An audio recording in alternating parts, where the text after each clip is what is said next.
Now, I'm pretty sure I've lost most of you just by the title of this video, but do me a favor and hang with me. Guys, my name's Tony 2.0, and I want to talk to you about why ultimately I'm just scared of TitanFall. We are a month and 5 days from the launch of TitanFall, the first product coming from some pretty well-known developers in Respawn Studios. What scares me is we're also getting this game from Electronic Arts, and EA, as we all know, has a tendency to drop the ball. Not only with their major titles, but even some of their smaller titles, and things just don't go well when that producer is involved in projects. It's a very nice thought for us to believe that TitanFall, whose developers came from two of the most beloved Call of Duty titles in history, are going to be the ones to put the big hurting on the monster that is Call of Duty. Now, for any of you that have followed this channel, I've been a big proponent of this game. I've talked it up, I've done many videos about it, and even when a strike came across my channel because of some information that I talked about, I still gave it a good rating. However, in life, you guys will come to learn this if you're younger, things that seem too good to be true often are too true. And as everyone in the Call of Duty community, or that has been turned away from the Call of Duty community, is looking for this to replace Call of Duty, I believe we're setting ourselves up for a failure. But for whatever reason, I can't get it out of my head that there's going to be such a letdown with this game in multiple facets. Now, before I give you that stuff, let's talk about what they have going for them. As I've stated before, the guys at Respawn Studio know what they're doing. They have created some of the best first-person shooters and most innovative first-person shooters that the world has ever seen. There has been an 8-year development cycle for TitanFall. This is a long time, as opposed to things like Battlefield 3, Battlefield 4, that are cranked out every 2 years. This game has lots of potential to do what it's supposed to do. Another thing is they're doing the appropriate thing with beta and alpha testing. However, it's yet to be determined how big this beta is going to be, and if it's just going to be a load test. What I can say for sure is, it does look like Respawn Studios is trying, and that's a good thing, because the current generations of Call of Duty and Battlefield appear like, well, we're just going to put this game out there, people are going to buy it anyways, so why put the extra effort into it? Anything that could be even remotely claimed as innovative is lacking in those games. It's really kind of discouraging, actually.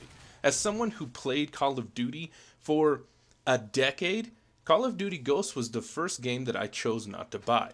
The reason for that is their track record does not prove anything to me. This is where I'm in a conundrum. The problem with TitanFall to me is the hype. I don't know how it can quite possibly live up to the hype that I've set for it myself, and what the entire gaming community has already put on it. Think about how many awards this game has already received.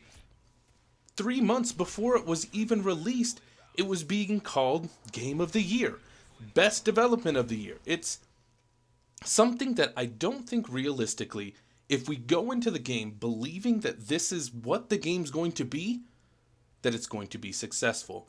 I think there's going to be two kinds of successes for this game.